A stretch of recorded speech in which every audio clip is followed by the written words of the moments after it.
संपाद्य ज्ञानं च विधाय भक्तिं विलोकितो येन समाधिराजः वैराग्यवन्तं सुविचारयुक्तं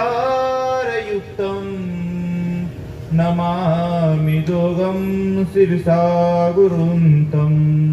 मस्तक माझे पायावरी या वारकरी संतांच्या। विश्व मांगल्याचं स्वप्न उराशी बाळगून ज्यांनी गीतेसारख्या ग्रंथावर ब्रह्मानंदाच्या लहरी प्रकट कराव्यात असे अलंकापूर निवासी ज्ञानियांचे राजयोग्यांची माऊली साधकांचे मायबाप कैवल्य चक्रवर्ती सम्राट तपोनिधी तेजोनिधी साधुत्व ज्ञानोबरायांच्या चरणारविंदी साष्टांग प्रणिपात करतो। तद्वत इंद्रायणीच्या काठावर उठलेलं ज्ञानमय वैराग्याचं वादळ जगद्गुरु तुकोबाराय। जगद्गुरु म्हणजे या महाराष्ट्राचं आराध्य दैवत छत्रपती शिवाजी महाराजांचे धर्मगुरूही होते ते जगद्गुरु तुकोबाराय। पंचम वेद निर्मातेही त्यांना म्हटलं जातं। बाबा आपल्याला चारच वेद माहिती, पण आमच्या संस्थेचे मामासाहेब दांडेकर सांगायचे एक आणखीन एक वेद आहे, तो म्हणजे पंचम वेद आहे। मामासाहेब त्याला तुकोपनिषदही म्हणायचे। आणि जगाच्या पाठीवर मनुष्य मेल्यानंतर जाळला जातो, किंवा आपल्याकडे एवढंच आपल्याला माहिती की या जगाच्या पाठीवर प्रत्येकाला मरावंच लागतंय। येथे नाही उरो आले अवतार एरते पामर जीव किती। पण एक अलौकिक क्रांती जर तुकोबरायांनी केली असेल, ती क्रांती म्हणजे कोणती? सदेह वैकुंठ गमन तुकोबरायांनी केलं वयाच्या 42व्या वर्षी। आमचे माऊली वयाच्या 22व्या वर्षी समाधी घेतात, आमचे तुकोबराय वयाच्या 42व्या वर्षी वैकुंठ गमन करतात। म्हणून मनुष्य किती दिवस जगला याला किंमत नसते, तो कसा जगला याला किंमत असते। म्हणून बाबांनो थोडं जगा, पण चांगलं जगा। अहो दगडांना सहस्र वर्ष आयुष्य, पण त्या दगडाला किंमत नसते। फुलाला क्षणिक आयुष्य असतं, पण त्या फुलाचा सुगंध आसमंतात दरवळत असतो बाबा। म्हणून थोडं जगावं, चांगलं जगावं। आपण संत चरित्र कथा आरंभलेली आहे। आजचा आपल्या कथेचा समारोपाकडे आपण जात आहोत।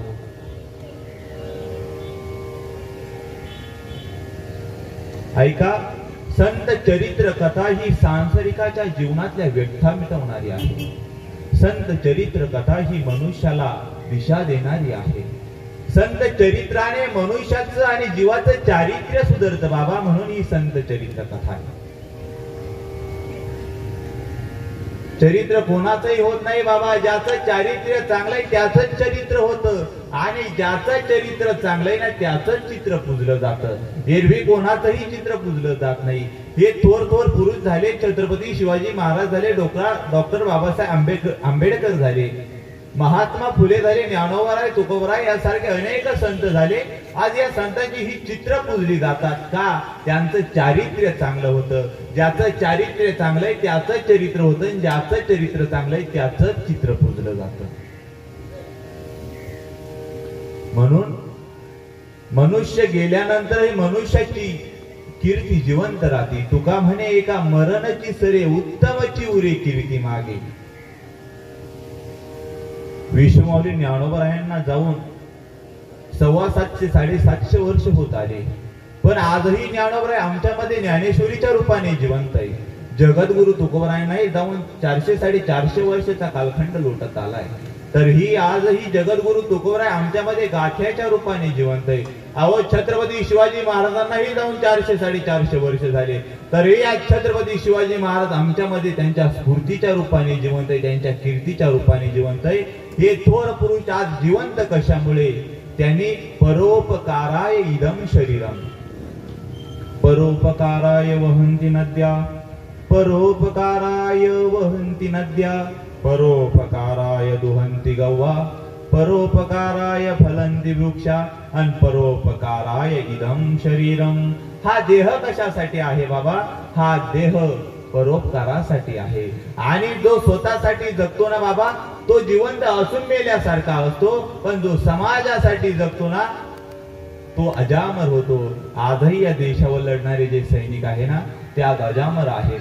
जे थोर पुरुष आहेत ना, ते अजामर आहेत. का तर ते स्वतःसाठी नाही जगले, तर ते देशासाठी जगले, ते देशासाठी लढले, म्हणून ते अजामर झाले. आपण जगद्गुरु तुकोबरायांच्या चरित्राचा विचार करताना काल आपण हाही भाग बघितला की जगद्गुरु तुकोबराय म्हणजे काय, कोण होते जगद्गुरु तुकोबराय. आपण विचार केला की प्रेमाचा मळा, दयेचा जिव्हाळा आणि चैतन्याची चित्तकळा म्हणजे जगद्गुरु तुकोबराय. तुकोबरायांची परिस्थिती कशी होती. गावात नाही मान, घरात नाही धान, पोटात नाही आन, पण ज्यांच्या चित्तात समाधान असे जगद्गुरु तुकोबराय.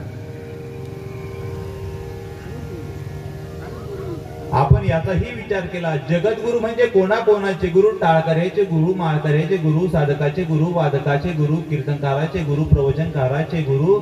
एवढंच काय, या महाराष्ट्राचं आराध्य दैवत छत्रपती शिवाजी महाराजांचेही गुरु, सर्वांचे गुरु. आणि इथून पुढे प्रवचन आपलं सुरू.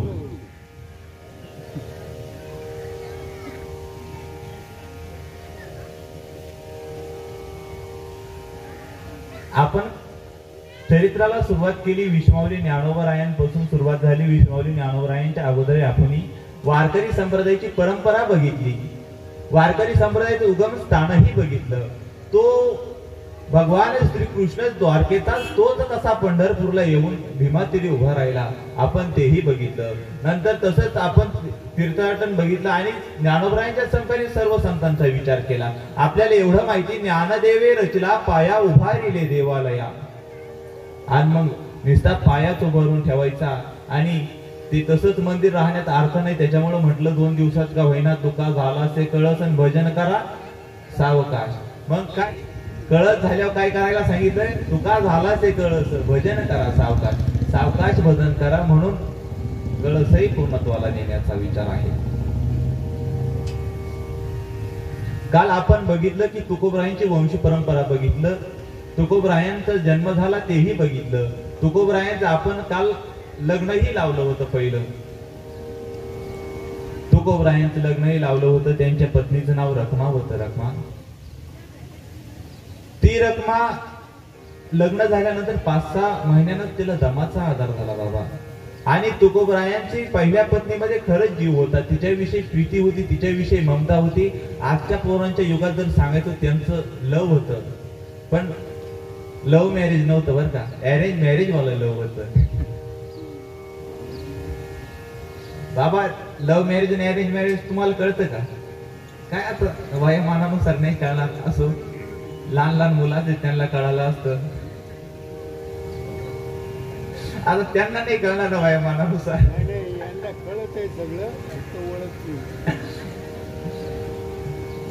अरेंज मॅरेज म्हणजे माहिती का, तुमचं जसं झालं ना तसं.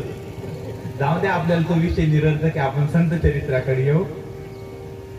रखमाबाईंविषयी तुकोबरायांच्या अंतकरणामध्ये प्रीती होती, प्रेम होतं, जिव्हाळा होता. पण काय नियतीचा नियम वेगळाच होता. त्यांना दम्याचा आजार झाला. त्यांना संताजी नावाचा एक मुलगाही झाला. पण नंतर दम्याचा आजार झाल्यानंतर कनकय आणि बोल्लोबा यांना चिंता वाटायला लागली. अरे, रुक्माचं थोडं अवघडच आहे, तुकोबरायांसाठी काहीतरी केलं पाहिजे. मग पुण्यामध्ये आप्पाजी गुळवे नावाचे एक मोठे सावकार होते बाबा, खूप मोठे सावकार होते. त्यांनी त्यांची कन्या तुकोबरायांना दिली. मग याच्यावरून आपण अंदाज लावायचा, ज्या अर्थी आप्पाजी गुळव्यांसारखे सावकार तुकोबरायांना कन्या देत असेल, त्या अर्थी तुकोबरायांची श्रीमंती किती आहे. आणि ऐका ना, तुकोबरायांची श्रीमंती किती आहे. आजही तुम्ही मंदिराचा विचार करायला गेला तर मंदिराचा कळस हा सोन्याचा असतो. आणि तुकोबराय या वारकरी संप्रदायारूपी मंदिराचा कळस आहे. म्हणजे तुकोबराय अस्सल 24 कॅरेटचं सोनच आहे बाबा.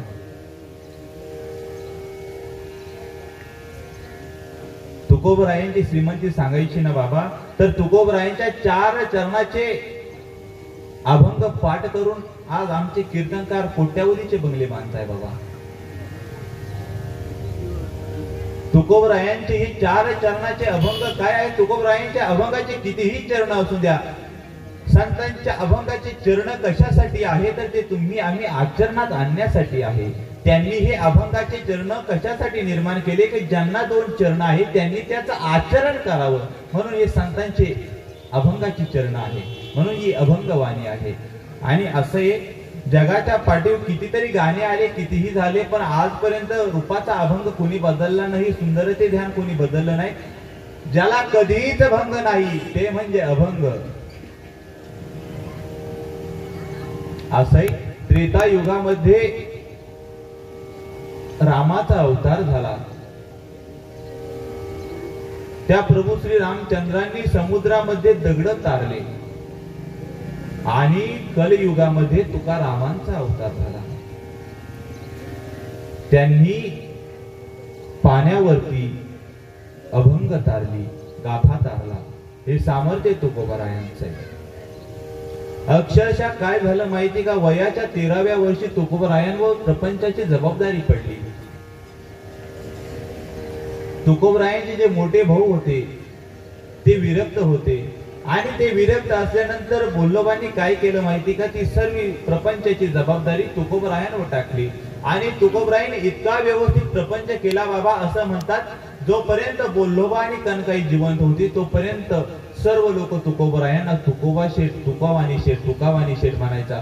एकदम व्यवस्थितरित्या प्रपंचाचा काळात चालला होता, कारण की पाठीमागे बापाची छत्र छाया होती.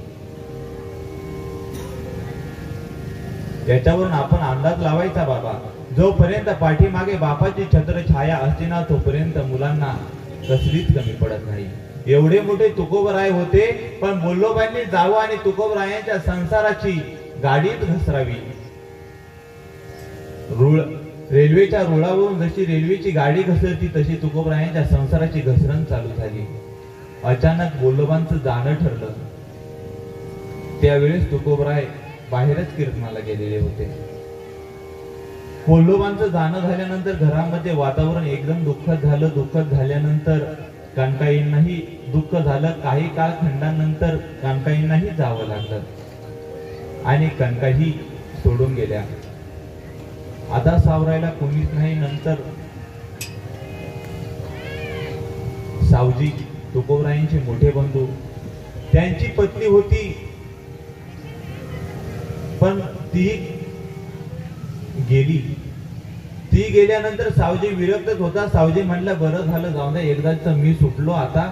सावजी काही दिवस राहिले आणि तेही तीर्थाटनाला निघून गेले. आता बाप गेल्यानंतर भावाला खरा आधार मोठा भाऊ देत असतो घरामध्ये, पण भाऊही गेला. तर नंतर तुकोबरायांना खूप दुःख वाटायला लागलं. नंतरची परिस्थिती अशी झाली, दुष्काळ पडला आणि त्या दुष्काळामध्ये अन्न करता रखमाही गेली. एक मुलगाही गेला पोटचा आणि तो संसाराचा जो प्रपंच गाडा होता तो रसाचा आला गेला. बाबा, ज्या तुकोबरायांची संपत्ती त्या काळामध्ये 65 लाखाची होती, त्या तुकोबरायांची परिस्थिती इतकी भयंकर झाली, इतकी भयंकर झाली. किती भयंकर झाली बाबा, काय स्थिती होती तुकोबरायांची. तुकोबरायांची परिस्थिती अशी होती बाबा, ध्यान देऊ नाही का. जेवणासाठी गळगत ताट, पाण्यासाठी फुटका माठ, झोपण्यासाठी तुटका खाट, पण शेवटी वैकुंठाची वाट, असा ज्यांच्या परमार्थाचा थाट ते श्रीमंत साधू जगद्गुरु तुकोबराय बाबा.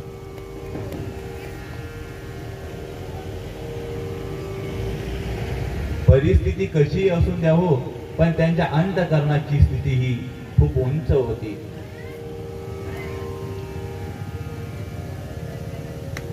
तुकोबरायांना ज्यावेळेस पत्नी गेली, आईही गेली, वडीलही गेले, एकुलता एक मुलगा गेला. त्यानंतर त्यांना जे दुःख झालं ना ते दुःख खूप भयंकर झालं बाबा. आणि आजही मनुष्याला जीवनातून कुणी निघून गेल्यानंतर अपार दुःख होतं, अपार कष्ट होतं. म्हणून संसार हा दुःखाचाच आहे. संसार कधी सुखाचा होतच नाही, फक्त विश्वमाऊली ज्ञानोबरायांनी करण्याचा प्रयत्न केला. अवघाची संसार सुखाचा करीन आनंद भरीन तिन्ही लोके. पण तो संसार कोणता होता? पुनरपि जननम पुनरपि मरणम पुनरपि जननी जठरे शयनम इह संसारे. हा संसार आहे बाबा. पुन्हा पुन्हा जन्माला यायचं आणि पुन्हा पुन्हा मरायचं, याला संसार म्हणतात. पंचदशिकार संसाराचं वर्णन करतात. नद्यम किट्ट इवावर्ता दावर्तांतु माशुते वज्रंतो जन्मनो जन्म लभंते नैव निवृत्तिम सत्कर्म परिपाकाते करुणानिधी नोद्रुता प्राप्तितीरतरु छायां विश्रामेंति यथा सुखम.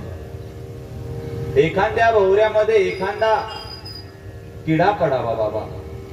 नद्यम किट्ट इवावर्ता दावर्तांतु माशुते.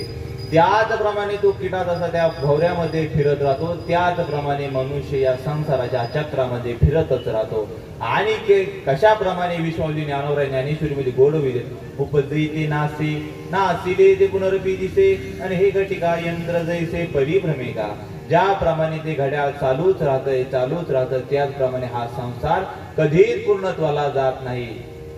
अशा प्रमाणे मग जीवनामध्ये कोणीतरी एखादा सत्कर्म रूपी आपल्या सत्कर्माचा परिपाक व्हावा आणि जीवनामध्ये एखादा कोणीतरी साधू यावा आणि त्या साधूने आपल्यावर कृपा करावी, आपल्याला संसार रूपी भोवऱ्यातून बाजूला काढून एखाद्या शांत ठिकाणी निवांत ठिकाणी ठेवावं. मग करुणानिधी नोद्रुता प्राप्य तीरतरु छायां विश्रामेंति यथा सुख. मग तो सुख पावतो. अशा प्रकारे संसाराचं वर्णन आहे. म्हणून असं म्हणतात, संसारासाठी वित्त लागतं बाबा, प्रपंचासाठी वित्त लागतं, परमार्थासाठी चित्त लागतं आणि शरीरासाठी पित्त लागतं. म्हणून तुकोबरायांच्या संसारातलं वित्त हे गेल्यामुळे संसाराची परिस्थिती बिघडली. ज्या तुकोबरायांना तुकावाणी शेठ म्हणायचे, त्या तुकोबरायांना तुका म्हणायला लागले लोक. आणि प्रपंचाची जबाबदारी अंगावर पडल्यानंतर काय झालं माहिती का? तुकोबराय विरक्त झाले. सावकारकीचा धंदा होता, वाण्याचाही धंदा होता, शेतीबाडीही होती. पण काय झालं? दुष्काळ पडला. दुष्काळामध्ये घरची परिस्थिती खालावली. वडील गेल्यानंतर ज्या लोकांनी कर्ज घेतली होती बाबा, ते म्हणे आम्ही काही कर्ज विरुद्ध घेतली नाही, उलट तुझ्याच बापाचं कर्ज आहे आमच्याकडे, तेच तू दे. त्या लोकांनी बनावट कागदपत्र केली. आजकालच लोक बनावट कागदपत्र करता असं नाही बरं का भाऊ. त्या काळात सुद्धा लोकांनी बनावट कागदपत्र केले. तुकोबराय म्हटले, अहो आमच्या वडिलांच्या वहीवर नाही लिहिलेलं की त्यांनी तुमच्याकडून कर्ज घेतलं, उलट तुम्ही त्यांच्याकडून घेतलेलं. नाही, सगळ्या सावकारांनी मिळून एक षडयंत्र रचलं आणि त्या षडयंत्रामध्ये तुकोबरायांना फसवलं. तुकोबरायांचा सावकारकीचा धंदा बुडवला लोकांनी. पैसे तर नाहीच दिले, वरून तुकोबरायांनाच उणे बोलणी चालू केली त्यांनी. त्याच्यामुळे परिस्थिती आणखीनच भयंकर होत गेली बाबा. त्याच्यानंतर अशी स्थिती येते, घरातलं सर्व काही गेल्यानंतर जी जिजाबाई आहे ती घरामध्ये भुनभुन कटकट करायची. आता तुकोबरायांचा खरा अवतार कशासाठी आहे? जगद्गुरु तुका अवतार नाम याचा संप्रदाय सकळाचा येथून या नामदेव रायांचेच ते अवतार आहे. ते जन्मास का आले की विश्वंभर बाबांची जी परंपरा होती त्या परंपरेला, ती परंपरा अगोदरच पावन आहे पण त्या परंपरेला उज्ज्वल करण्यासाठी आले होते. आणि असे बाबा, ईश्वर परीक्षा बघत असतो.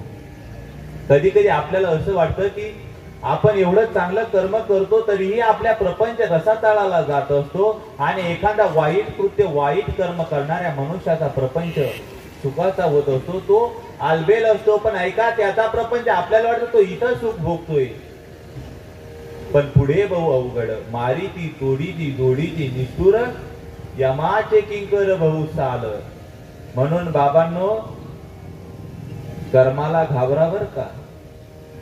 एक वेळेस देव माफ करेल, कर्म माफ करीत नसतं. लोक देवाला लोक म्हणतात की देव करतो, अरे देव काहीच नाही, त्याच्यासारखा कृपाळू कोणीच नाही. ऐका बाबा, देवाला सांगू नका तुमच्या अडचणी किती मोठ्या आहे. देवाला सांगत बसू नका तुमच्या अडचणी किती मोठ्या आहे. तो देव जागृत असतो, त्याला माहिती असतं. तर त्या अडचणींना सांगा माझा देव खूप मोठा आहे.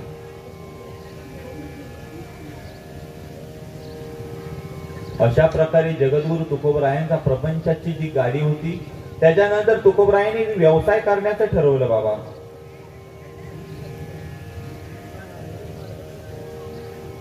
तुकोबरायांनी मिरच्यांचा व्यवसाय करायचं ठरवलं.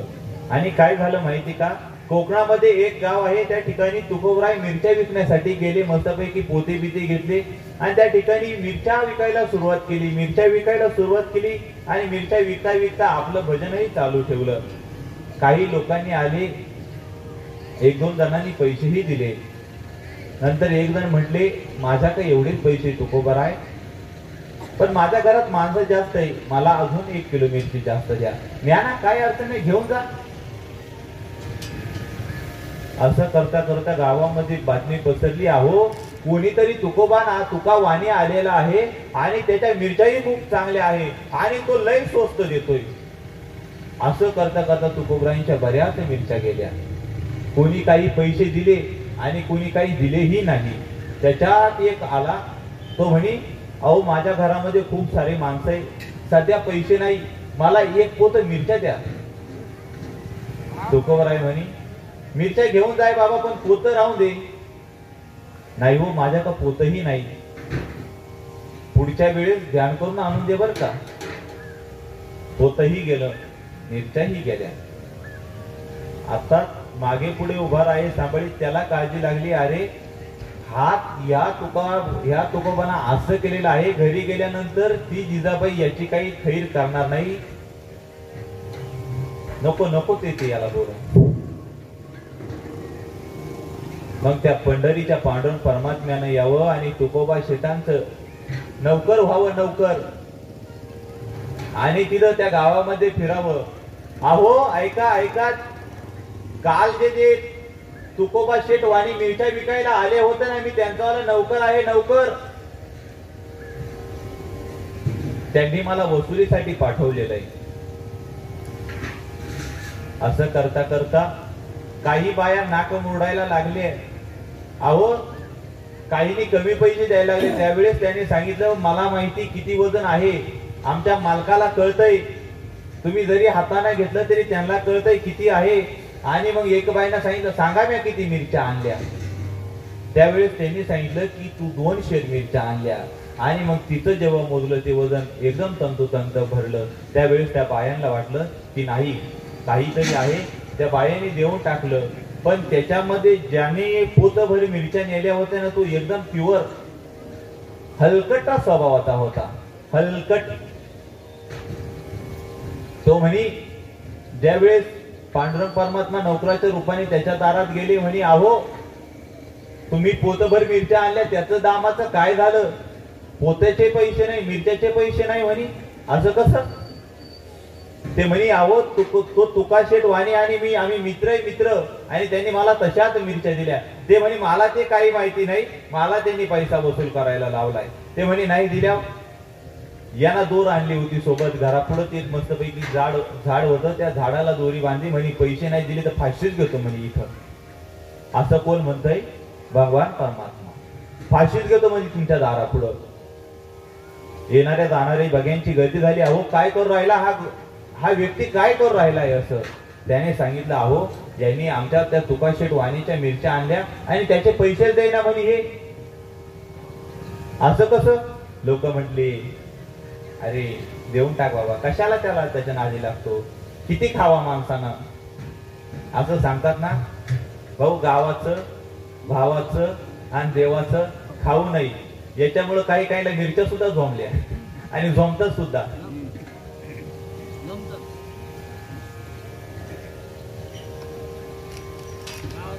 ते मिरच्यावरून चाललंय, मिरच्या झोंबल्या. त्यांना वैतागलं. ते म्हणे ही कटकट फुकटची डोक्याला आली. सकाळ सकाळी दारापुढे त्याने ते पैसे दिले. आता त्या पांडुरंगाला विचार पडला, इथं केले पैसे गोळा, पण हे तुकोबरायाला नेऊन कसे द्यायचे बरं. मग पुन्हा त्या गावच्या पाटलाचं रूप घेतलं आणि पुन्हा तुकोबरायांच्याकडे गेले आणि तुकोबरायाला म्हणे, हे तुकोबा, अहो तुम्ही तुमच्या मिरच्या एकदम मस्त होत्या, एवढ्या भारी मिरच्या होत्या, गावातल्या सगळ्या लोकांनी पैसे गोळा करून आणून माझ्याकडे दिले, म्हणजे तुम्ही त्या तुकाशेठ वाणीला नेऊन द्या, हे घ्या तुमचे पैसे. मग ते तुकोबराय म्हणतात, खरंच किती चांगलं गाव आहे बरं, किती सज्जन लोक आहे, किती प्रामाणिक लोक आहे. खरंच ना बाबा, किती सज्जन लोक होते, किती प्रामाणिक होते ते बरं. आरा सज्जनाची नकळे दुर्जनाची बुद्धी. त्या तुकोबरायाला काय माहिती हे किती किती किती काय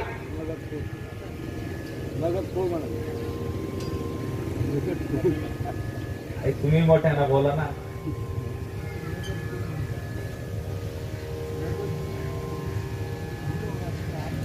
लुच्चे होते, लुच्चे ठक होते, ठक.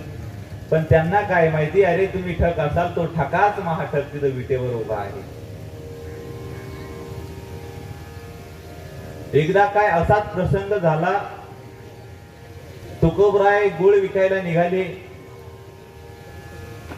आणि जंगलामधून निघाले. आणि यंचवाल कसं असाय, तुकोबरायांचं सकाळी उठल्या उठल्या काकडा करायचा, नंतर आपलं नित्यनेमाचं भजन करायचं, संध्याकाळी हरिपाठ करायचा. ते व्यापारी म्हणे, याला तर काही कळत नाही, हा तुका याने येड्यात काढलंय, सारखे डोक्याला भुनभुन भुनभुन भुनभुन लावित राहतात.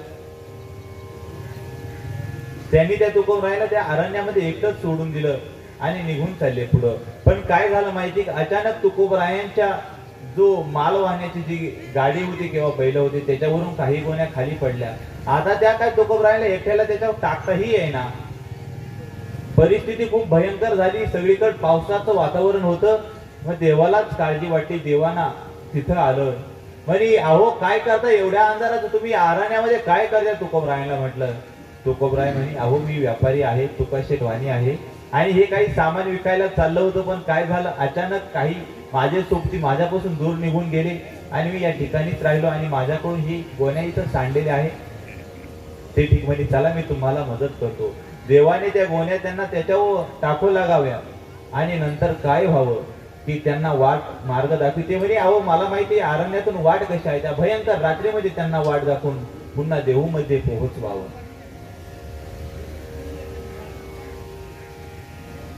आणि त्या जिजाबाईंचा अधिकार सामान्य नव्हता बाबा.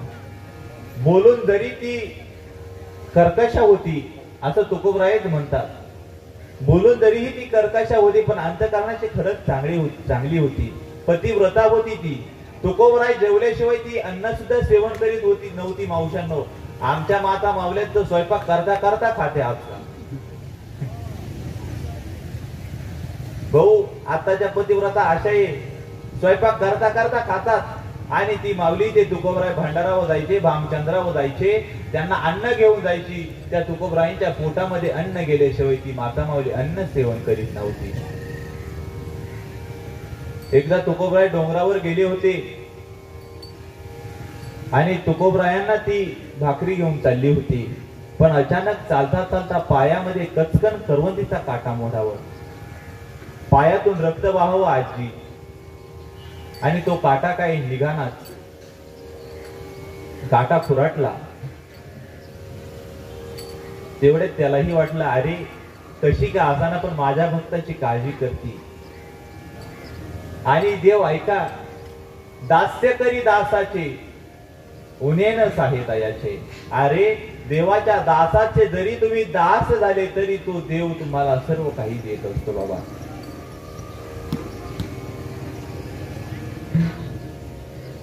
देवगडी बाबा, जिजाबाईंच्या पायामध्ये काटा मोडला, काटा.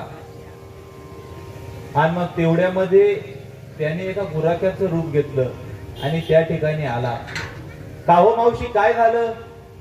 जिजाबाई म्हणी, अरे त्या मेल्या विठ्यानं, त्या काळ्यानं पार संसाराचं वाटोळ केलं आणि आम्हाला असं रानामध्ये भटकायला लावलं रे. त्या विठ्यानं लई बेकार आहे तो विठ्या. संसाराची पार राख रांगोळी झाली त्याच्या नावानं. खरंच ना. आता तो म्हणी, असं काही का? अरे पायामध्ये काटा मोडला रे, बघ ना. तुला जमल का काटा काढायला? हा मग भल्या भल्यांचा चांगल्या चांगल्यांचा काटा काढलाय मी. आणि नुसता काटाच नाही काढला भाऊ, काट्याना काटा काढलाय चांगल्या चांगल्यांचा. बघ रे बाबा बघ. अहो जगाच्या मालकानं जिजाबाईचा पाय हातामध्ये घेवा आणि स्वतःच्या तोंडाला बोट लावावं आणि त्या जिजाबाईच्या पायाला थुंकी लावून पुन्हा त्या जिजाबाईच्या चरणाची माती आपल्या तोंडाला घ्यावी. त्या जिजाबाई आहेत त्या. जगाच्या पाठीव जिजाबाई नंतर पाय झाला नसेल की ज्यांना देवाने हात लावावं आणि त्याच्या पायातून काटा काढावा. एवढं सामर्थ्य त्या जिजाबाईंचं. आणि काय करणार, संसाराची स्थितीच भयानक झालेली असती. असंही आज गुरुवर्य आमच्या संस्थेचे ज्ञानेश्वर महाराज शिंदे यांचं कीर्तन होतं. त्यांनी सांगितलं की बाईची संसारावर किती प्रेम असतं. आजी ऐका, बाईचं प्रेम संसारामध्ये अजून कशा कशावर असतं माहिती का? बाईचं प्रेम असतं दुधावर. दूध झाल्यानंतर शेणावर,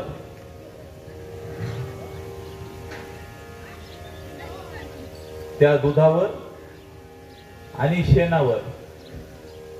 आणि शेणावर झाल्यानंतर सगळ्यात जास्त प्रेम तिचं असतं जावयावर. बाबा जावयावर लई जीव सासूचा. सासूचा जावयावर असतो. म्हणजे प्रत्येक बाईला त्या संसारामध्ये असतेच. बाईला संसारामध्ये प्रीती असतीच. जनाबाईंना ती जिजाबाईंना असं वाटायचं, अरे छोटेसे लेकरे, त्यांना खायला अन्न नाही आणि यांना तर काय गावभर बोंबलं झेंडायचं. त्या विट्याचं नाव घेत घेत आणि त्या विट्यानं तर संसाराची राख रांगोळी चालवलेली आहे. अशा जिजाबाई बोलायच्या.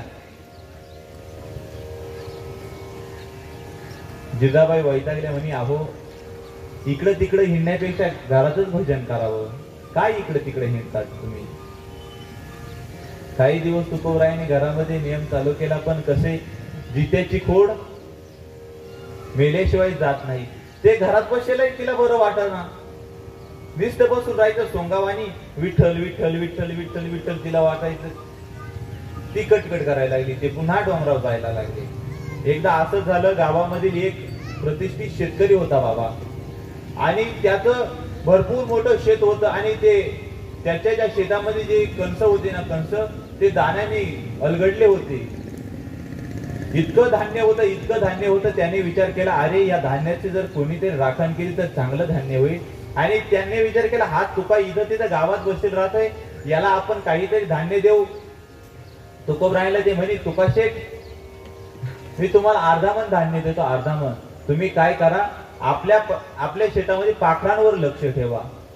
तुकोबराय म्हणे, चालन चालन, काही अडचण नाही, मला इथंही भजन करायचं, तिथं भजन करता करता पाखरांवर लक्ष ठेवी. मग तुकोबरायला शेत राखोळी दिलं आणि ते म्हणे, तुका शेठ, मी कामानिमित्त बाहेर चाललोय, महिनाभर काय मी येणार नाही आणि नंतर पुन्हा सोगणीचे दिवस येतील, तोपर्यंत तुम्ही व्यवस्थित लक्ष द्या बरं का. तुकोबराय म्हणे, जी चालल, काय अडचण नाही, जा तुम्ही व्यवस्थित जा, ठेवील मी लक्ष. असं म्हटल्यानंतर काय झालं, तुकोबराय त्या शेतामध्ये जाऊन जे माचोळ असतं, माचोळ काय म्हणतं बाबा त्याला आपल्याकडं, वरती बसायला करतात बघा, माचोळच म्हणते ना, माला माला. त्या माल्यावर जाऊन बसले आणि भजन करायला लागले. आणि जे पाखरं होते त्या पाखराला म्हणे, या रे बाबांनो, या, तुम्हाला कोण खायला देतं, जा पोटभर खाऊन जा, काय अडचण नाही, सगळे या मस्तपैकी. भरपूर पाखरं यायला लागले. म्हणजे तुकोबराय नसताना कमी येत होते, तुकोबराय आल्यामुळे ते जास्त आणखी यायला लागले. आणि पुन्हा संध्याकाळ झाली, तुकोबराय म्हणायचे, अरे आता जा तुम्ही, आता ते तुमच्या लेकरं बाळ घरी वाट बघत असेल, जा आता तुम्ही. संध्याकाळच्या वेळेला उठून द्यायचे पाखरांना, दिवसभर आनंदाने खाऊन द्यायचे. असं करता करता महिना लोटला बाबा. आणि ज्यावेळेस त्या शेताचा मालक शेतात बघायला आलं, तो तोंड हाणायला लागलं, म्हणे कुठून या चुक्याच्या नादी लागलो आणि त्याच्याबरोबर आपलंही वाटोळ करून घेतलं. म्हणे तो म्हणे, तुका शेठ, याची भरपाई मला पाहिजे. भांडण कुठे गेलं, पंचायतीमध्ये गेलं.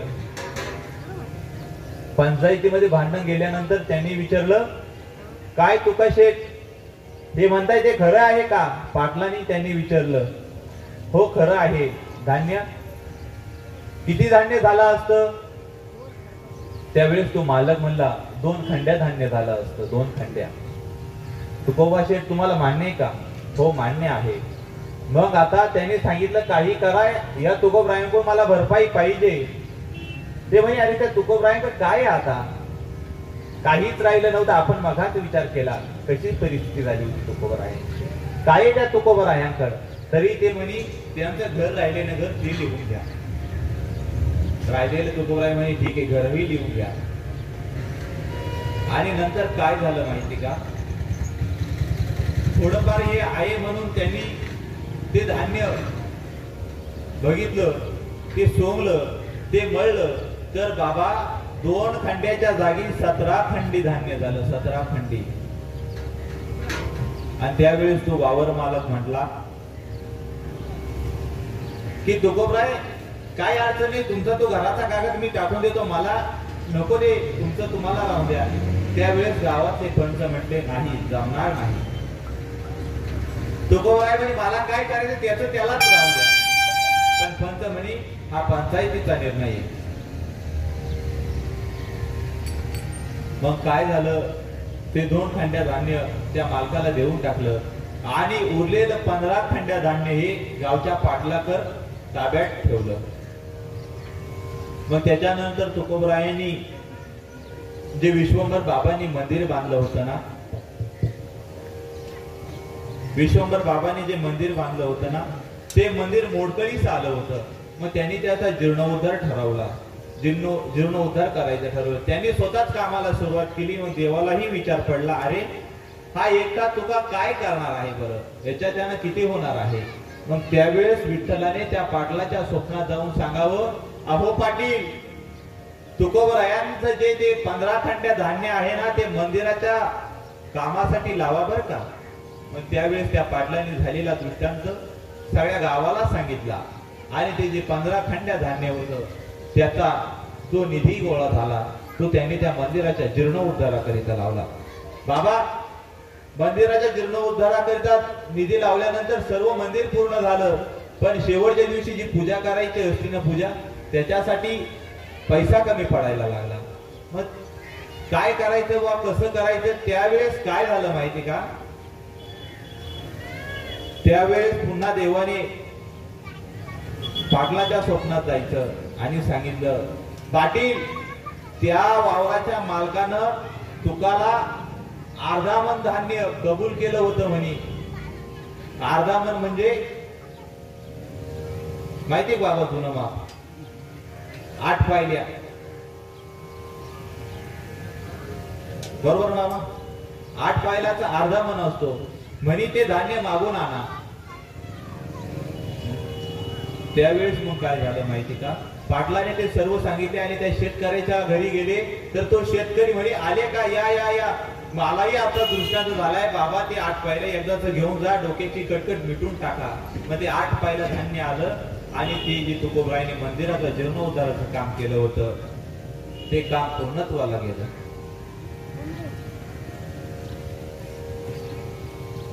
तुकोबरायांचा अधिकार किती होता माहितीये का? तुकोबराय नामदेवरायांचे वंशज होते. तुकोबराय जे लिहित होते ना बाबा, त्याच्यामधून वेदाचा अर्थ निघत होता.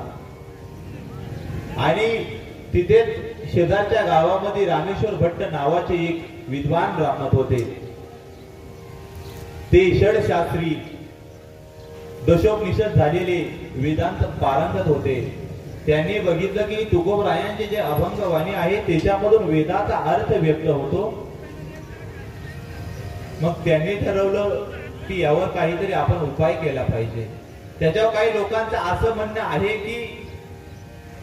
की रामेश्वर भट्टांनी ही एक फक्त लीला केलेली आहे. त्यांनाही तुकोबरायांचा अधिकार माहितीच होता. पण कसंही बाबा, सोन्याला जर चकाकी मिळवायची असेल तर ते सोनं तापवलंच पाहिजे, तेव्हा त्या सोन्याला चकाकी मिळते.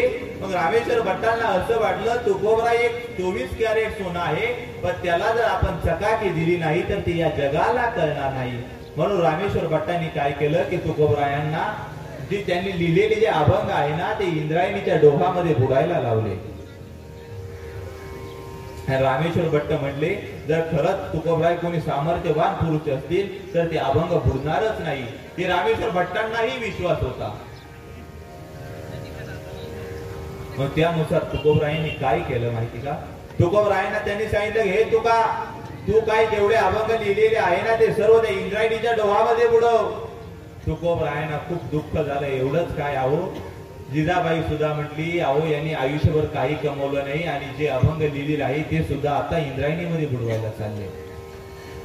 सगळे देहूचे लोक जे तुकोबरायांचे भक्त होते सगळे त्या इंद्रायणीच्या काठावर जमले. बाबा जो तुकोबरायांचा प्राण आहे, जो तुकोबरायांचा श्वास आहे, आज ज्याच्या मार्फत आम्हाला जगाला तुकोबराय काय आहे हे कळतंय, त्याला इंद्रायणीच्या डोहामध्ये बुडवायची तयारी चालली. बाबा एवढंच काय, नुसतं डोहामध्ये बुडवले नाही तर त्याला खालून दगड बांधले, दगड आणि दगडाला बांधून ते अभंग इंद्रायणीच्या डोहामध्ये बुडवले. ते झाल्यानंतर तुकोबरायांना दुःख झालं. तुकोबरायांनी तिथे इंद्रायणीच्या काठावर एका शिळेवर बसून 13 दिवस अनुष्ठान केलं आणि 13व्या दिवशी चमत्कार व्हावा, जणू पाण्यावर लाह्या तणकावा. उदका माझी वया,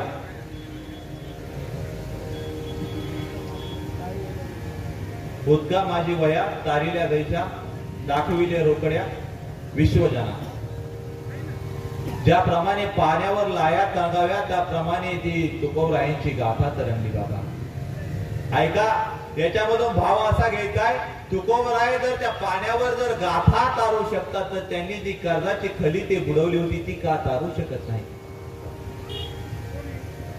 आपल्याला असं वाटतं फक्त सरकारच कर्जमाफी करतं, पण जगाच्या पाठीवर शेतकऱ्याला सर्वात प्रथम कर्जमाफी कोणी दिली असेल तर ती जगद्गुरु तुकोबरायांनी दिलेली. मायबाप सर्वात प्रथम कर्जमाफी तिथून चालू आलेली आहे.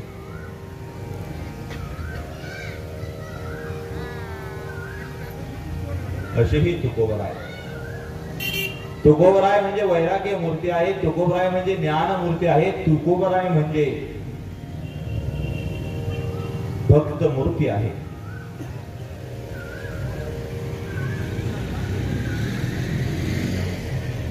अशाच प्रकारे जगद्गुरु तुकोबराय एकदा पुण्यामध्ये कीर्तन करत होते बाबांनो, आणि तुकोबरायांची कीर्ती महिमा ऐकून छत्रपती शिवाजी महाराज कीर्तनाला आले. छत्रपती शिवाजी महाराज कीर्तनात येऊन बसले आणि तेवढ्या धुमश्चक्री झाली. यवनांना कळलं की या ठिकाणी कीर्तन आहे. जगद्गुरु तुकोबरायांचं कीर्तन चाललं होतं बाबा, आणि कीर्तनामध्ये इतका आनंद आला होता, इतका आनंद झाला होता की तेवढ्यामध्ये ते यवनांचं चक्र त्या कीर्तनाला पडलं आणि त्या तुकोबरायांचा शोध घ्यायला लागले. पण ते यवन जेव्हा कीर्तन मंडपामध्ये येऊन बघायचे तर त्यांना प्रत्येक व्यक्ती छत्रपती शिवाजी महाराजांसारखा दिसायचा. मग त्यावेळेस त्या यवनांनी असा परतावा काढला त्यांचा जो मालक होता त्यांना, की सगळ्यांना शिरछेद केला. त्यावेळेस तुकोबरायांनी त्या पांडुरंगाचा धावा केला, बाबा आता तू धाव. त्यावेळेस त्या विटेवरच्या त्या पांडुरंगाने छत्रपती शिवाजी महाराजांचं रूप घ्यावं बाबा, एका घोड्यावर बसावं आणि गावात सुटावं घोड्यावर बसून, आणि तेव्हाच परत दुसरं रूप घ्यावं आणि कीर्तनामध्ये यवनांच्या रूपामध्ये यावं आणि सांगावं, अरे शिवा तो भाग रहा है, शिवा भाग रहा है, शिवा भाग रहा है, चलो चलो भागो भागो, शिवा भाग रहा है. मग ते सगळे यवन त्या शिवाजी महाराजांच्या मागे धावायला लागले. शिवाजी महाराजांच्या मागे धावायला लागले. शिवाजी त्या विटेवरच्या शिवाजी महाराजांनी त्यांना अशा ठिकाणी नेलं की त्या धाम परम ममच करून ठेवलं. भयानक जंगलात नेलं आणि ते जसे तिकडे गेले तसे परत आलेच नाही. हे सामर्थ्य आमच्या संतांच्या अभंगवाणीचं, ते सामर्थ्य आमच्या संतांचं. अशाच प्रमाणे जगद्गुरु तुकोबरायांचं चरित्र खूप अगाध आहे. संत आपल्याला जीवन जगण्याची वाट दाखवतात, म्हणून संतांनी दाखवलेल्या वाटेवर आपण चाललं पाहिजे.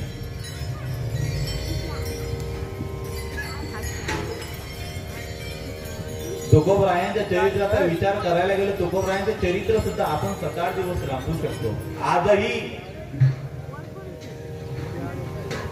धर्मपीठापुढे राजपीठाला झुकावं लागतं. छत्रपती शिवाजी महाराज जगद्गुरु तुकोबरायांच्या कीर्तनात येऊन बसायचे. त्यांनी वैराग्याचे धडी त्या ठिकाणावरून घेतले. ऐका, ज्या वेळेस तुकोबरायांची कीर्ती पसरायला लागली त्यावेळेस गावाच्या लोकांनी काय केलं, तुकोबराय भंडाऱ्या होते आणि एक नृत्यांगना, एक बाई त्यांच्याकडे पाठवली. बाईचं लावण्य, बाई इतकी सौंदर्यवान होती की तिच्याकडे बघताक्षणी कोणाच्याही मनामध्ये विकार उत्पन्न व्हावा आणि तिला तुकोबरायांकडे पाठवलं. ती बाई तुकोबरायांकडे गेली आणि तुकोबरायांना विक्षेप करायला लागली. त्यावेळेस आमचे तुकोबराय म्हणतात, जाईओ माते न करी सायास आम्ही विष्णुदास तैसे नव्हे.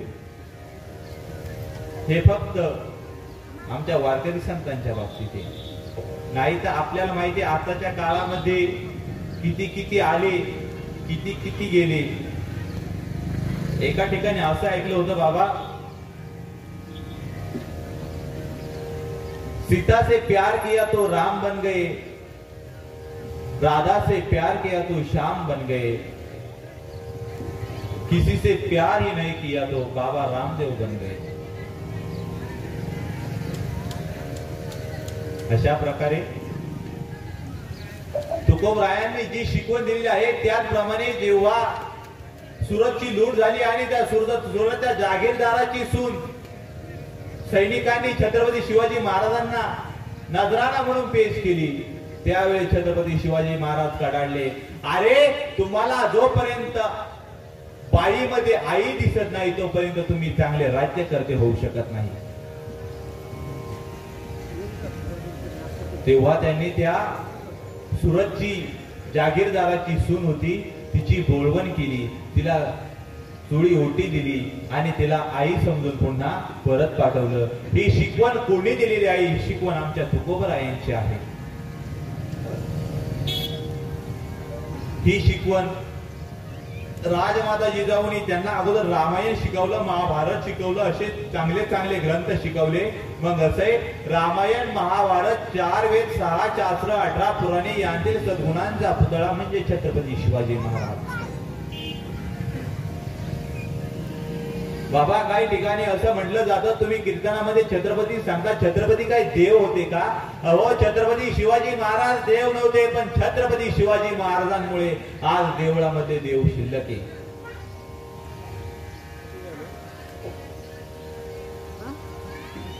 नाही तर आणि आहे ना, प्रत्येकामध्ये ईश्वराचा अंश आहे. ममैवांशो जीवलोके जीवभूत सनातन भगवान श्री कृष्ण सांगतात आणि आमचे ज्ञानोबराय सांगतात, सर्व घटी रामदेवादे एक सूर्यप्रकाश सहस्र रश्मी. मग छत्रपतीला देवाचं स्थान दिलं, दर्जा दिलं तर काय काय गौण आहे?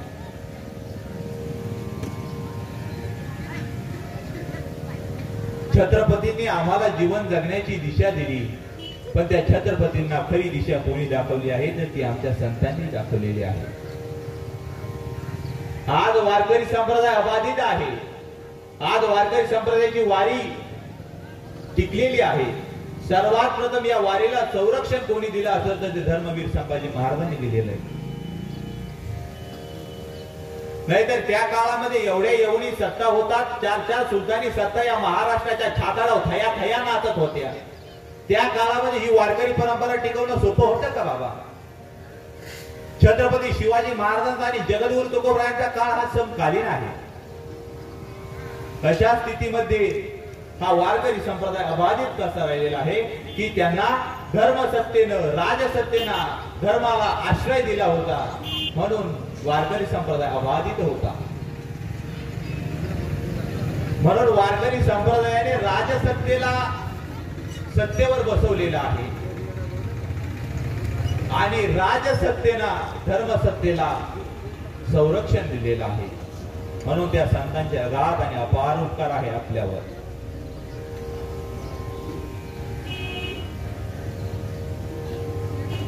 छत्रपती शिवाजी महाराजांना जगद्गुरु तुकोबरायांना धर्मगुरु म्हणून स्वीकारलं जगद्गुरु तुकोबरायांच्या जीवनाचं अलौकित्व काय होतं की त्यांनी काय केलं म्हणी, आपल्या गुरुची परिस्थिती भयानक आहे. मग जगद्गुरु तुकोबरायांसाठी छत्रपती शिवाजी महाराजांनी धनाचा नजराणा पाठवला, धनाचा नजराणा, हिरे माणिक मोती पाठवले. मग तुकोबराय सांगतात, हे हिरे माणिक मोती आम्हा मृत्तिके समान. तुकोबराय म्हणतात, आम्हा घरी धन शब्दाची तरते, आम्हाला हे या धनाची काहीच गरज नाही लौकिकातल्या, याचा वापर तुम्ही ये हिंदवी स्वराज्यासाठी करावा. संतांनी खरंच दिशा दिली राजांना आणि त्याच्यामुळे आपल्या जीवनातली दुर्दशा गेली.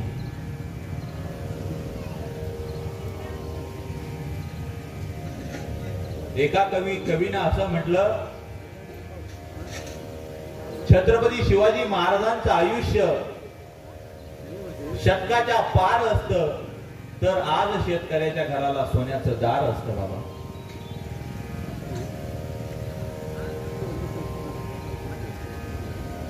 पण असंच असतं, चांगले मनुष्य आपलं कमी दिवस जगतात पण चांगलं जगतात आणि ते चिरकाल स्मरणात असतात.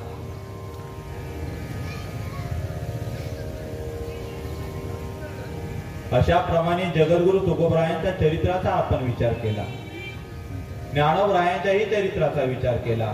आणि ज्यावेळेस तुकोबरायांचा अधिकार एवढा होता, तुकोबरायाने वयाच्या 42व्या वर्षी बाबा सदेह वैकुंठ गमन केलं. आपल्याला माहिती, मनुष्य मेला का तो जाळला जातो, पण तुकोबरायांना कुठं जाळलंही नाही. तुकोबरायांना साक्षात नेण्यासाठी त्या पांडुरंग परमात्म्यानं यावं, गरुडावर बसून यावं आणि तुकोबरायांना सदेह वैकुंठाला घेऊन जावं. एवढा सामर्थ्य आमच्या तुकोबरायांचं.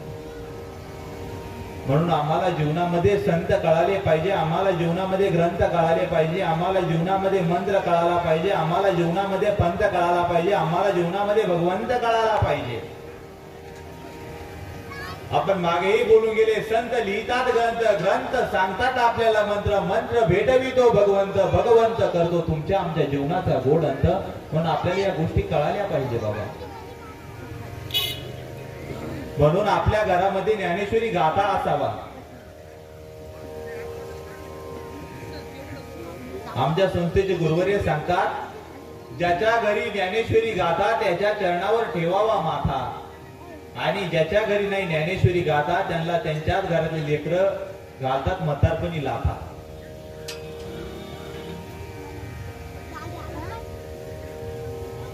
तुकोबरायांनी लिहिलेल्या गाथा, तुकोबराय म्हणून आजही आपल्यामध्ये जिवंत आहे. त्या तुकोबरायांचा गाथा आपण मस्तकावर नाही तर मस्तकात घेतला पाहिजे, तेव्हा खरा जीवनाचा असणार आहे बाबा.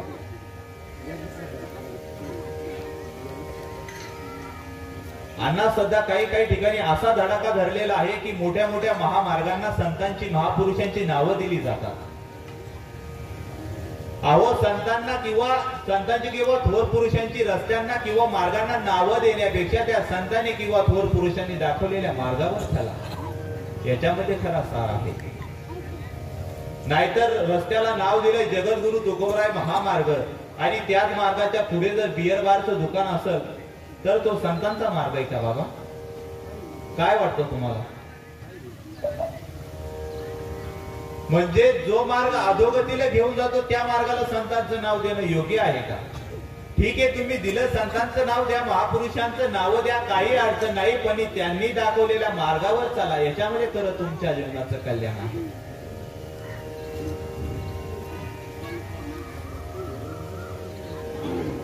एवढंच काय,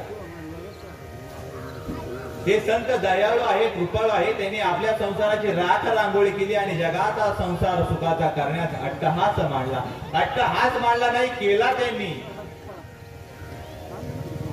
असंय, या जगामध्ये संत नसते तर आपली परिस्थिती भयानक असते. आपली परिस्थिती आता कशी असते माहिती का? युक्रेन आणि रशिया सारखी असते बाबा. जलदे हुए आसमान से झर रहे हैं अंगार, अरे संत न होते इस जगत में तो जल जाता ये संसार. संत म्हणजे या जगाला शांती शिकवणारे आहे. संत या जगाला बंधुत्व शिकवणारे आहे. आणि या वारकरी संप्रदायाने जगाच्या पाठीवर सर्व जाती पंथांना सर्वांना एकत्र आणलेला आहे, एका धर्म मंडपामध्ये आणलेला आहे. असाही गुन्हा झाल्यावर सजा देणारं सरकार आहे, गुन्हा झाल्यावर सजा देणारं सरकार आहे, पण गुन्हाच होऊ नये म्हणून काम करणारा हा वारकरी संप्रदाय आहे बाबा. आज वारकरी संप्रदायाचं काम 98%. आज जगाच्या पाठीवर हा भारत स्टँडेबल का आहे की याला जी थोर पुरुषांची परंपरा लाभलेली आहे त्यांनी सांभाळलेला आहे आम्हाला. म्हणून या संत चरित्राचा विचार आपण करायचा, कारण की संत आपल्याला घडवतात. आपण कालही बोललो, संत आपल्याला घडवतात, संत आपल्याला बडवतात आणि संत आपल्याला मढवतात बाबा. म्हणून संत चरित्राचा अभ्यास करायचा. अहो ज्ञानोबरायांनी वयाच्या 16व्या वर्षी ज्ञानेश्वरी लिहावी आणि आम्ही म्हणावं 16वं वरीच धोक्याचं. आणि कशाचं धोक्याचं? दगडाचं.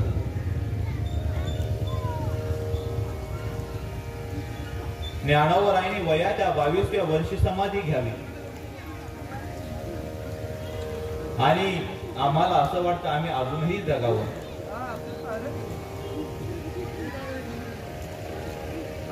या संतांनी या महाराष्ट्राच्या मातीमध्ये ज्ञानाची क्रांती केली. असे आपल्या मराठी भाषेत अलौकिक आहे. आपली मराठी भाषा अ पासून सुरुवात होते तर न्य पर्यंत जाऊन संपते, थांबते. अ पासून सुरुवात होते म्हणजे अज्ञानापासून सुरुवात होते तर आपली मराठी भाषा ज्ञानापर्यंत आपल्याला घेऊन जाते.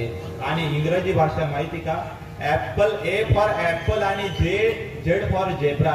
पोरांनो, इंग्रजी भाषा आपल्याला काय शिकवते माहिती का? ऍपल खायचं आणि चट्ट्यापट्ट्याचा झेब्रा व्हायचं. पण आमची मराठी भाषा आम्हाला अज्ञानापासून तर ज्ञानापर्यंत घेऊन जाते. म्हणून माझे माऊली म्हणतात, मराठाची बोल कौतुके ते अमृतातेही पैंगा जिंके. हे मराठी भाषेचं सामर्थ्य आहे बाबा. म्हणून ज्ञानोबरायांनी या मराठी भाषेमध्ये ज्ञानेश्वरी सारखा ग्रंथ निर्माण केला, ज्ञानेश्वरी सारखा प्रबंध आम्हाला दिला.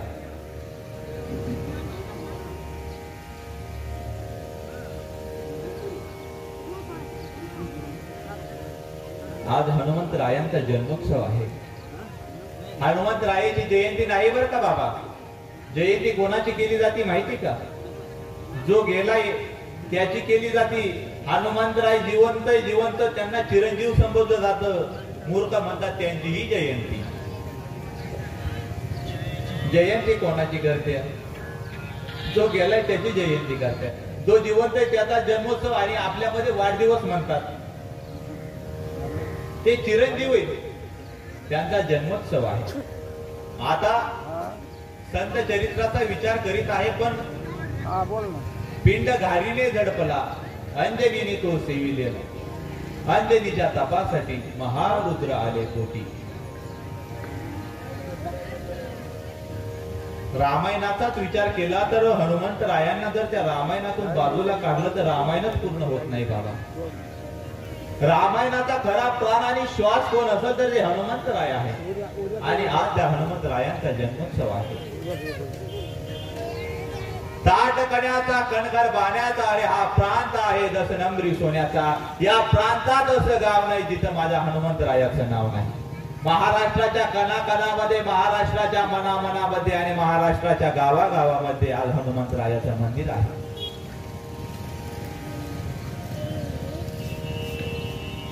त्या हनुमंतरायाच्या अंतकरणामध्ये जर तुम्ही डोकून जर बघितलं तर प्रभू श्री रामचंद्र त्यांच्या नसानसामध्ये, त्यांच्या कणाकणामध्ये, त्यांच्या श्वासाश्वासामध्ये भिनलेले आहेत. म्हणून जिथे जिथे शिवाचा अवतार आहे तिथे तिथे विष्णूचा अवतार आहे आणि जिथे जिथे विष्णूचा अवतार आहे तिथे तिथे शिवाचा अवतार आहे. म्हणून बाबांनो, शिव आणि विष्णू हे काही वेगळे नाही, हे एकच आहे. हे आपल्याला वारकरी संप्रदाय शिकवतोय.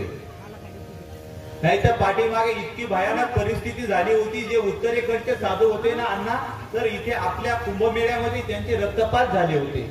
आपलेच लोक आपल्या लोकांचे खून करीत होते. म्हणजे उत्तरेकडच्यांना सुद्धा दिशा देण्याचं काम आज या महाराष्ट्रातून होते. हे श्रेष्ठ पण आपल्या वारकरी संप्रदायाचं आहे.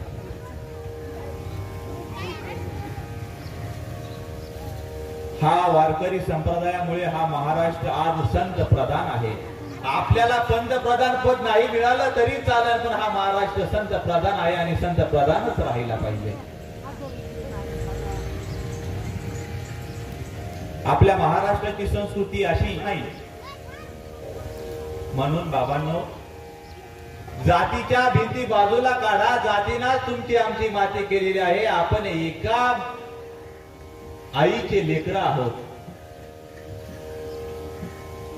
एका आईच्या लेकराप्रमाणे एका छताखाली या. त्याच्यामध्ये खरं जीवनाचा सार आहे. नाही आपण त्या दिवशी पहिल्या दिवशीच विचार केला. अहो, आपण पहिल्या दिवशी असा विचार केला, आम्ही घरामध्ये छत्रपती शिवाजी महाराजांचा फोटो लावतो. कशासाठी? की मी मराठा आहे म्हणून लोकांना कळायला पाहिजे. आम्ही घरामध्ये आंबेडकरांचा फोटो लावते. कशासाठी? आम्ही त्या आंबेडकरांचे पाईक बौद्ध आहे म्हणून हे समाजाला कळण्यासाठी. अहो, आम्ही घरामध्ये महात्मा फुले, ज्योतिबा फुले यांचे फोटो लावतो. कशासाठी? की आम्ही त्या समतेचे पाईक आहोत, आम्ही माळे आहोत म्हणून. याच्यासाठी आम्ही घरामध्ये नरहरी सोनाराचा फोटो लावतो. कशासाठी? आम्ही सोनार आहे हे समाजाला कळण्यासाठी. आम्ही घरामध्ये सावता माळीचे फोटो लावतो. आम्ही माळी आहोत म्हणून जगाला कळण्यासाठी. आम्ही फक्त त्या संतांना घरामध्ये घेतलं, पण त्यांचे विचार घरामध्ये नाही घेतले. त्या संतांचे विचार डोक्यामध्ये घ्या बाबा. ही आपल्या कथेची फल रूपणार आहे. जातीचा विचार हा जातीच्या ठिकाणी ठेवा. जाती ह्या लग्नासाठी ठेवा बाबा. लग्न तुम्ही जाती पाहूनच करा, पण समाजामध्ये तुम्ही जात पाहून नांदू नका. नाहीतर तुम्ही म्हणशात महाराजांनी सांगितलं की सगळं नाही. जे काही नियम आहे ना, ते नियम आपले पाळलेच पाहिजे, पण जातीपायी आपल्या आयुष्याची माती करू नका. आणि या जाती कशासाठी माहिती का? आजच्या काळामध्ये हे फक्त राजकारणाची पोळी भाजण्यासाठी जाते. नाहीतर आमच्या वारकरी संप्रदायाने या जातीच्या भीती कधीच पाडून टाकलेल्या आहेत. आजही चोकोबरायांची समाधी पंढरपुरामध्ये आहे. आलेल्या वारकरी अगोदर चोकोबरायांच्या पाया पडतो, मग नामदेव रायांच्या पाया पडतो, मग मंदिरात जातोय गाड्या. कबीर मोमीन लतीफ मुसलमान, सेना नावी जाणं विष्णुदास. एवढंच काय, नुसतं हिंदूच नाही तर मुस्लिम समाजातले सुद्धा संत या वारकरी संप्रदायाने दिलेले आहेत. आताच पाठीमागे ते ताजुद्दीन महाराज चालू कीर्तनामध्ये गेले तर अवघा वारकरी संप्रदाय हळहळला बाबा. यावर असा विचार करायचा आहे, या भारतासारख्या भूमीमध्ये आपल्याला नरदेहाची प्राप्ती झाली हे आपलं भाग्य आहे. पण या भारतासारख्या याच्यामध्ये आपल्याला महाराष्ट्रामध्ये या संत भूमीमध्ये जन्म मिळाला हे आपलं सौभाग्य आहे. याच्यावर नाथ बाबा सांगतात, भारत खंडे नरदेह प्राप्ती ही तो परम भाग्याची संपत्ती. म्हणून ज्या संतांनी आपल्याला जो मार्ग दाखवलेला आहे त्या मार्गावर आपण चाललं पाहिजे. तो मार्ग आपल्याला निश्चित तत्वाने कल्याणाकडे नेणार आहे. म्हणून त्या संत मार्गावर आपण गेलं पाहिजे. याप्रमाणे आपण जी काही 7 दिवस संत चरित्र कथेचा जो महायज्ञ मांडला होता, गावातील समस्त आयोजक संयोजक यांच्या कृपा आशीर्वादाने, यांच्या विनंतीने आणि यांच्या आग्रहास्तव हा 7 दिवसाचा कथा यज्ञ आपण पूर्णत्वाकडे नेलेला आहे. म्हणून जे काही बोललेलं असेल ते माझ्या जोग महाराज वारकरी शिक्षण संस्थेचे, ते ज्ञानोबरायांचे, ते तुकोबरायांचे. नातरी बालक बोबडा बोले का वाकुडा वेचुका पाऊले, ते चोज करुणी माऊले रिजे जीवी. नातरी बालक बापाच्या ताटती रिगे, बापा तेची जीवू लागे आणि त्याने संतोष लेणी वेगे मुखची बोलवे. याप्रमाणे बाबांनो, जे काही चांगलं आहे ते माझ्या जोग महाराज वारकरी शिक्षण संस्थेचं आहे, गुरुवऱ्यांचं आहे, ज्ञानोबरायांचं आहे, तुकोबरायांचं आहे, या वारकरी संप्रदायाचं आहे. पण अनावधानाने जर काही चुकीचं गेलं असेल तर ते उदार आईचं अंतकरण करून माझी या लेकराची चूक समजून मला परत करा. आणि झालेल्या या शब्द पुष्पांजलीला याच ठिकाणी सर्व श्रोता वृंदांच्या चरणारविंदी, सर्व ग्रामदेवतेच्या चरणारविंदी, सर्व श्रोतृ वृंदांच्या चरणारविंदी पूर्ण विराम देतो. आपने जितनी मेहरबानी की उतनी हमारी हैसियत नहीं, बस कृपा है इन संतों की, वरना हम में भी ऐसी कुछ बात नहीं. कुंडली गौर हरि विठ्ठल श्री ज्ञानदेव तुकाराम माऊली ज्ञानेश्वर महाराज की जय. जगद्गुरु तुकाराम महाराज की जय. विठ्ठल विठ्ठल विठ्ठल विठ्ठल विठ्ठल विठ्ठल विठ्ठल विठ्ठल विठ्ठल.